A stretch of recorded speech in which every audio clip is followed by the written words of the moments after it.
For the 100% cheapest coins on the internet with reliable delivery and quick customer support, check out my sponsor MMOEXP by clicking the link at the top of the description and use code SWIFT at checkout for 5% off. Salsa family, and today I'm coming back at you guys with another Madden 22 video on the channel, and in today's video we're going to be going over a little bit of a wish list when it comes to MUT 22. Now there's 5 things I want to talk about in today's video, which are sort of predictions and sort of a wish list. I feel like EA is probably going to implement most of these, but they might not implement all of them. Let's get into the 5 things in today's video. Let me know down below in the comment section what you think of these 5 items. I honestly think they're super easy changes EA can do that are going to make the game drastically better. Let's get it, baby. Yes sir, yes sir, yes sir. Stop it. Get some help.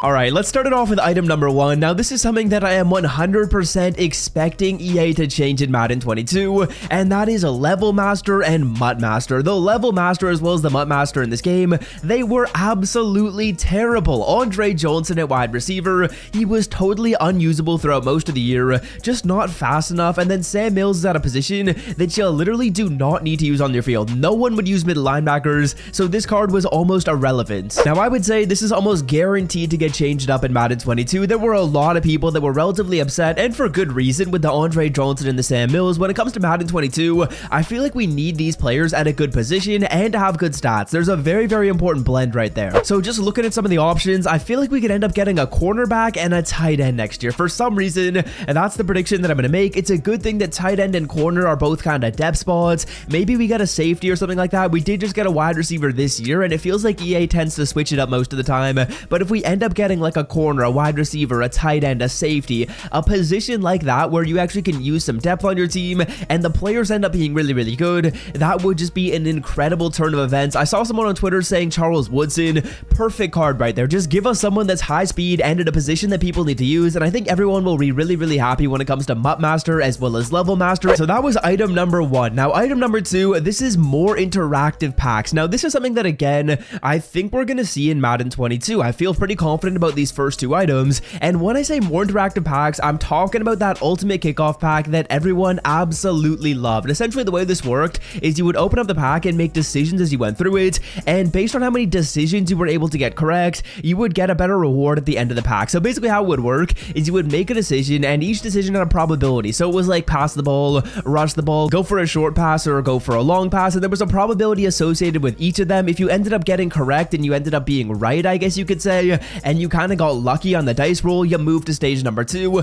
and the further you go, the better rewards you end up getting. Now I think it'd be really cool to see maybe some type of like prediction based thing with Team of the Week. I think it'd be really cool if they implemented that. I know they had those Team of the Week predictor packs this year, those were free from the solo challenges, but I would love to see them take that to the next level. I feel like that's something relatively new in the game. I could be forgetting, but I don't think they had that in previous years. I would love to see them expand on that, and maybe even have some packs in here that you need to buy with training or with coins or with points, which you then make some decisions based off of and get yourself better rewards. It feels like EA kind of tested that in Madden 21. I would expect more of it in Madden 22. Now next up we have something that again EA has kind of mentioned and talked about a little bit. I would be surprised if this wasn't in the game, and it feels like MUT progressed too quickly this year. Now here's what I mean by that. It feels like in the middle portion of the year, around December, the overalls just skyrocketed. They went up way too fast. Now there's a couple of solutions that EA can take to make the game slow down a little bit. The first one is no more physical cams. It feels like based on the beta and based on what we've heard from EA Sports, there are not going to be physical cams in Madden 22, which is a great addition. That slows everyone down by 2 speed.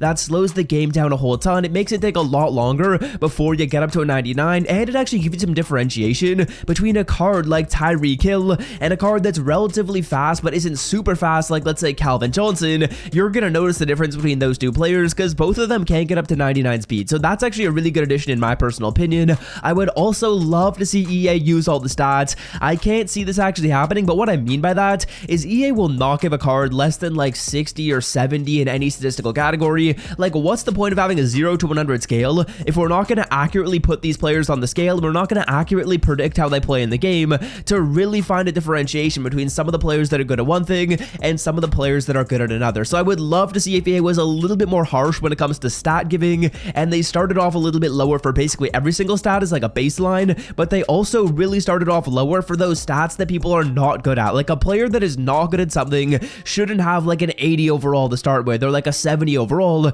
That should be down in the 50s in my personal opinion. Now, next thing, I don't think this is going to be in the game, but this is again a really quick thing that I think EA should probably do, and that is that Weekend League should always be open. There is no reason why you should have to qualify for Weekend League in the MUT Champions. Right now, Weekend League is open every single weekend, and it's kind of stupid in my personal opinion to not have Weekend League be open. Sometimes people forget throughout the week, sometimes people are busy. Just let Weekend League be open. It's going to make it a little bit less sweaty as well, because anyone that wants to play, they can just hop in and go play Weekend League on a Saturday, on a Sunday. I know there's a lot of people that are subscribed to my channel, definitely some younger kids, who sometimes aren't allowed to play video games during the week, so they literally can't qualify for Weekend League. In my opinion, it's a huge L that it is actually gated right here, and you can't actually just play it. I think it would overall make Weekend League a little bit less sweaty. Obviously, you're still going to be challenged after you play like your 5th or your 6th game, because you're going to get matched up with someone that again has like won 5 or 6 games, so that's actually not going to change, but it is going to make it a little bit easier for some of those entry-level players that can then get matched up with people that are at a lower skill level and actually get some wins to start with in Weekend League, instead of losing their first 5 or losing their first 10 games, which just absolutely sucks. Now, final thing, I don't expect this to be in the game either, but it would be really cool if they end up doing this. I feel like head-to-head seasons,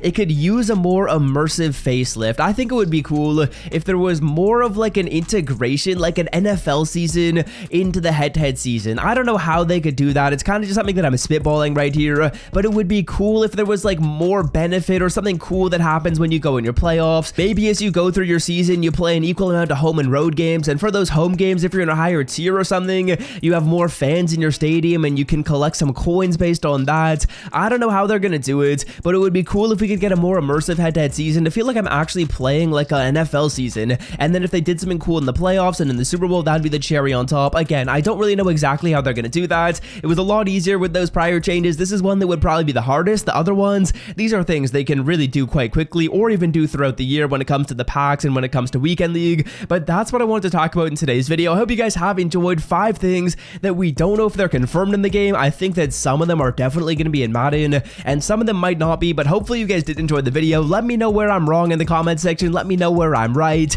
And until next time, fellas, I am out. Peace.